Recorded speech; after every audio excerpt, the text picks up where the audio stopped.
ದೇವಸ್ಥಾನ ಶೈಲಿ ಉಳ್ಳ ಎಲ್ಲ ಮಸೀದಿನೂ ದೇವಸ್ಥಾನ ಆಗಿತ್ತಾ? ಹಾಗಾದರೆ ಪುರಾತನ ಮಸೀದಿಗಳೆಲ್ಲ ದೇವಸ್ಥಾನವೇ? ಮಾನ್ಯುಮೆಂಟ್ಸ್ ಅಥವಾ ಒಂದು ಮಸೀದಿಗಳೇನಿದ್ದಾವೆ ಅದರಲ್ಲಿ ಎಲ್ಲೆಲ್ಲಿ ದೇವಸ್ಥಾನಗಳಿತ್ತು ಅಂತ ಹೇಗೆ ಕಂಡುಹಿಡಿಯೋದು? ನಮ್ಮ ಹತ್ರ ಇರೋದು ಒಂದೇ ಸೊಲ್ಯೂಷನ್ನ. ಎಲ್ಲೆಲ್ಲಿ ನಮಗೆ ದೇವಸ್ಥಾನದ ಕುರುಗಳು ಸಿಕ್ಕಿದೆ ಆ ಜಾಗನ ಅಕ್ವೈರ್ ಮಾಡಿ ಡೆಮಾಲಿಷ್ ಮಾಡಿ ದೇವಸ್ಥಾನ ಕಟ್ಟೋದು ಒಂದೇನೇ ಸೊಲ್ಯೂಷನ್ನು. ಇದು ರಿಲಿಜಿಯಸ್ ಪ್ರಾಬ್ಲಮ್ಮಾ ಅಥವಾ ಪೊಲಿಟಿಕಲ್ ಪ್ರಾಬ್ಲಮ್?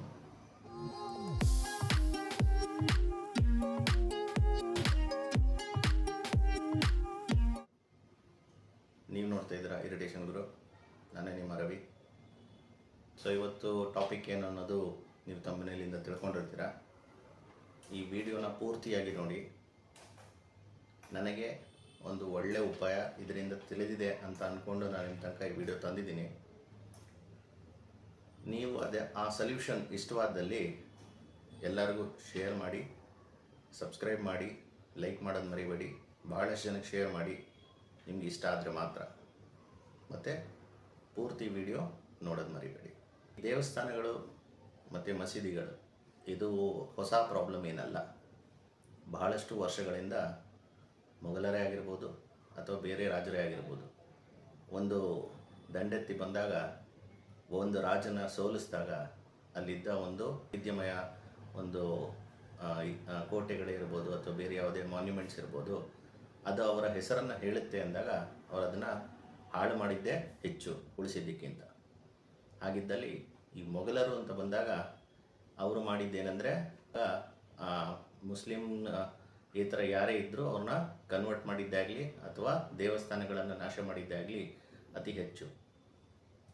ಸೊ ಅದರಲ್ಲಿ ಏನಾಯಿತು ಅಂದರೆ, ಈ 1526ರಲ್ಲಿ ಮೊಘಲರು ಮೊದಲನೇ ಬಾರಿ ಭಾರತಕ್ಕೆ ಬಂದಿದ್ದು. ಮೊದಲನೇ ರಾಜ ಅಂತ ಮೊಘಲನ ರಾಜ ಅನ್ನಿಸ್ಕೊಂಡವರು ಬಾಬರ್. ಮತ್ತು ಕೊನೆಯ ರಾಜ ಮೊಘಲರಲ್ಲಿ ಬಹದ್ದೂರ್ ಶಾ ಸೆಕೆಂಡ್ ಅಂತ ಹೇಳ್ತೀವಿ. 1858ರಲ್ಲಿ ಅವರ ಆಳ್ವಿಕೆ ಅಂತ್ಯವಾಯಿತು ಅಂತ ಕೂಡ ನಾವು ಇತಿಹಾಸದ ಪುಸ್ತಕದಲ್ಲಿ ಓದಿರ್ತೇವೆ.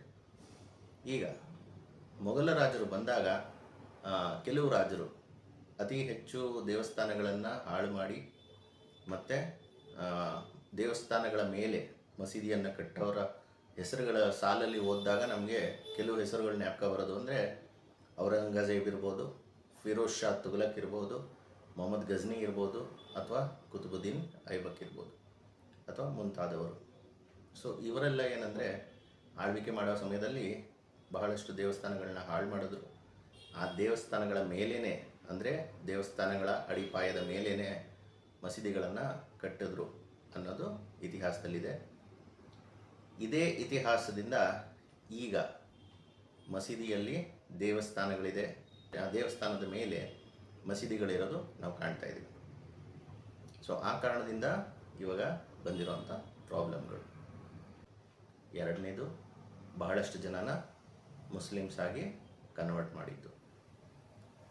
ಮೂರನೇದು, ಅವ್ರಿಗೆ ಯಾವ್ಯಾವ ಮಾನ್ಯುಮೆಂಟ್ಸ್ ರಾಜರ ಹೆಸರು ಹೇಳುತ್ತೆ ಅಂತ ಅನಿಸಿತ್ತೋ ಅಂಥ ಮಾನ್ಯುಮೆಂಟ್ಸ್ನೆಲ್ಲ ನಾಶ ಮಾಡಿದ್ದು.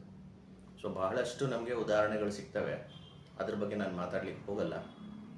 ಸೊ ಇಲ್ಲಿಗೆ ನಿಮಗೆ ನನ್ನ ಟಾಪಿಕ್ ಏನು ಹೇಳೋಕ್ಕೆ ಬಗ್ಗೆ ಬಯಸ್ತಾ ಇದ್ದೀನಿ ಅನ್ನೋದು ನಿಮಗೆ ಅರ್ಥ ಆಗಿದೆ ಅಂತ ಅಂದ್ಕೊಳ್ತೀನಿ.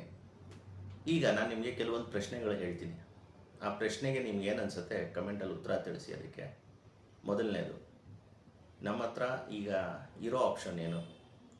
ಹಳೆ ಮಸೀದಿಯಲ್ಲಿ ಯಾವ ದೇವಸ್ಥಾನದ ಕುರುಹುಗಳು ಸಿಕ್ಕಿದೆ ಅದನ್ನು ಅಕ್ವೈರ್ ಮಾಡ್ಕೊಳ್ಳೋದು, ಆ ಮಸೀದಿಯನ್ನು ಡೆಮಾಲಿಷ್ ಮಾಡೋದು, ಅಲ್ಲಿ ಹೊಸದಾಗಿ ಯಾವ ದೇವಿ ಅಥವಾ ದೇವರ ಮೂರ್ತಿ ಸಿಕ್ಕಿರುತ್ತೋ ಆ ದೇವರ ದೇವಸ್ಥಾನ ಕಟ್ಟೋದು.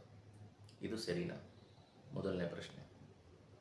ಎರಡನೇ ಪ್ರಶ್ನೆ, ಇಲ್ಲಪ್ಪ ನಾವು ಸೆಕ್ಯುಲರ್ ಇಂಡಿಯಾದಲ್ಲಿದ್ದೀವಿ, ಇದು ಯಾವುದಕ್ಕೂ ನಮಗೆ ಸಂಬಂಧಪಟ್ಟಿದ್ದಲ್ಲ, ಹಳೆಯವರು ಮಾಡಿರೋ ತಪ್ಪಿಗೆ ನಾವೇನು ಮಾಡೋಕ್ಕಾಗುತ್ತೆ ಅಂತ ಸುಮ್ಮನೆ ಇರೋದು. ಇದು ನನ್ನ ಎರಡನೇ ಪ್ರಶ್ನೆ. ಮೂರನೇ ಪ್ರಶ್ನೆ, ನಾವು ಧಾರ್ಮಿಕ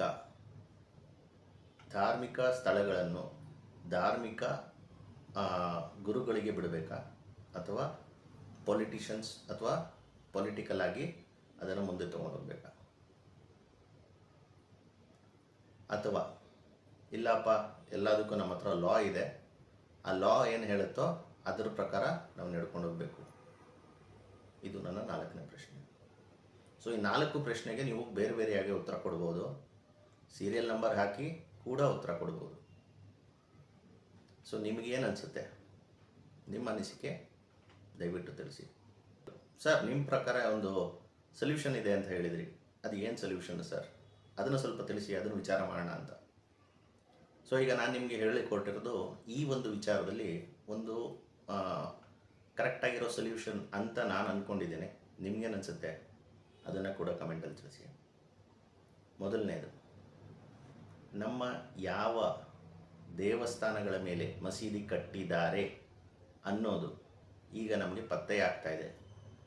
ಅಂಥ ಎಲ್ಲ ದೇವಸ್ಥಾನಗಳು ಅಥವಾ ಹಿಂದೆ ಇದುವರೆಗೂ ಯಾವುದ್ಯಾವುದು ಕಾಂಟ್ರವರ್ಸೀಸ್ ನಡೆದಿದೆ ಅಂಥ ಎಲ್ಲ ಜಾಗಗಳನ್ನು ಅಥವಾ ಮುಂಬರುವ ಇಂಥ ಧಾರ್ಮಿಕ ಕಾಂಟ್ರವರ್ಸೀಸ್, ಹಿಂದೂ ಮುಸ್ಲಿಮ್ಸ್ನಲ್ಲಿ ಬರುವಂಥ ಒಂದು ಕಾಂಟ್ರವರ್ಸೀಸ್ ಬರುವಂಥ ಜಾಗನೇ ಇರ್ಬೋದು, ಈ ಎಲ್ಲ ಜಾಗಗಳನ್ನು ಆರ್ಕಿಯಾಲಜಿಕಲ್ ಸರ್ವೆ ಆಫ್ ಇಂಡಿಯಾ ಅದು ತನ್ನ ಅಂಡರ್ಟೇಕಿಂಗ್ ಮಾಡ್ಕೋಬೇಕು. ಅಂದರೆ ಅದು ವಶಕ್ಕೆ ತೆಗೆದುಕೊಳ್ಬೇಕು. ಯಾವುದೇ ರೀತಿಯಾದ ಧಾರ್ಮಿಕ ಜಾಗ ಇರ್ಬೋದು, ಹಿಂದೂದೇ ಆಗಿರ್ಬೋದು, ಮುಸ್ಲಿಮ್ದೇ ಆಗಿರ್ಬೋದು, ಏನಾದರೂ ಡಿಫ್ರೆನ್ಸಸ್ ಬಂದಿದೆಯಾ ಅದನ್ನು ಅವರು ಅಕ್ವೈರ್ ಮಾಡ್ಕೋಬೇಕು. ಎರಡನೇದು, ಅಂಥ ಜಾಗಗಳನ್ನು ಹಿಸ್ಟಾರಿಕಲ್ ಮಾನ್ಯುಮೆಂಟ್ಸ್ ಅಂತ ಅನೌನ್ಸ್ ಮಾಡಬೇಕು. ಮೂರನೇದು, ಆ ಜಾಗಗಳ ಬಗ್ಗೆ ಸಂಕ್ಷಿಪ್ತವಾಗಿ ಪಾಯಿಂಟ್ ಟು ಪಾಯಿಂಟ್ ಸರ್ವೆ ಆಗಬೇಕು, ಇನ್ವೆಸ್ಟಿಗೇಷನ್ಸ್ ಆಗಬೇಕು, ಸೈಂಟಿಫಿಕ್ ಆಗಿ ಎಲ್ಲವನ್ನು ಪ್ರೂವ್ ಮಾಡಬೇಕು. ಅದರಲ್ಲಿ ದೇವಸ್ಥಾನ ಇದ್ದರೆ ದೇವಸ್ಥಾನ ಇತ್ತು ಅನ್ನೋದನ್ನು archaeological survey of India decide ಮಾಡಿ ಅದನ್ನು ಅನೌನ್ಸ್ ಮಾಡಬೇಕು. ಇಲ್ಲ ಅಲ್ಲಿ ದೇವಸ್ಥಾನ ಇರಲಿಲ್ಲ, ಅದರ ಕುರುಹುಗಳು ಕೂಡ ಸಿಗ್ತಾ ಇಲ್ಲ ಅನ್ನೋದಾದರೆ ಅದನ್ನು ಕೂಡ ಅವರು ಡಿಸೈಡ್ ಮಾಡಿ ಅನೌನ್ಸ್ ಮಾಡಬೇಕು. ಇನ್ ಕೇಸ್ ದೇವಸ್ಥಾನದ ಮೇಲೆ ಅವರು ಮಸೀದಿ ಕಟ್ಟಿರೋದು ನಿಜನೇ ಆಗಿದ್ದರೆ ಅದನ್ನು ಪ್ರತಿಯೊಬ್ಬರಿಗೂ ನೋಡಲಿಕ್ಕೆ ಅವಕಾಶ ಮಾಡಿಕೊಡಿ. ಮೊಘಲ ದೊರೆಗಳು ಏನು ದಬ್ಬಾಳಿಕೆ ಮಾಡಿ ಅದನ್ನು ದೇವಸ್ಥಾನನ ಹೊಡೆದಾಕಿ ಅದರ ಮೇಲೆ ಮಸೀದಿ ಕಟ್ಟಿದರು, ಅದು ಪ್ರತಿಯೊಬ್ಬರು ನೋಡಲಿ. ಇತಿಹಾಸ ಉಳ್ಳ ಒಂದು ಮಾನ್ಯುಮೆಂಟ್ನ ನಾವೀಗ ಅಕ್ವೈರ್ ಮಾಡಿ ಹೊಡೆದಾಕಿ ಅಲ್ಲಿ ನಾವು ಹೊಸದಾಗಿ ದೇವಸ್ಥಾನ ಕಟ್ಟಬಹುದು, ಮೂರ್ತಿ ಪೂಜೆ ಮತ್ತೆ ನಾವು ಪ್ರಾರಂಭ ಮಾಡ್ಬೋದು ಹಿಂದೂ ಪದ್ಧತಿಯಂತೆ. ಆದರೆ ಅವರ ದಬ್ಬಾಳಿಕೆ ಮುಚ್ಚೋಗ್ತದೆ. ಸೊ ಮೊಘಲ್ ರಾಜರು ಯಾರು ಬಂದು ದಬ್ಬಾಳಿಕೆ ಮಾಡಿದ್ರೋ ಅದು ಜಗತ್ತಿಗೂ ಗೊತ್ತಾಗಲಿ. ದಯವಿಟ್ಟು ಆ ಒಂದು ಸ್ಥಳವನ್ನು ನಾಶ ಮಾಡಬೇಡಿ. ಅದನ್ನು ಪ್ರತಿಯೊಬ್ಬರು ನೋಡೋ ಹಾಗೆ ದಯಮಾಡಿ ಅದನ್ನು ಮ್ಯೂಸಿಯಂ ಥರ ಬೇಕಾದರೂ ಕನ್ವರ್ಟ್ ಮಾಡಿ.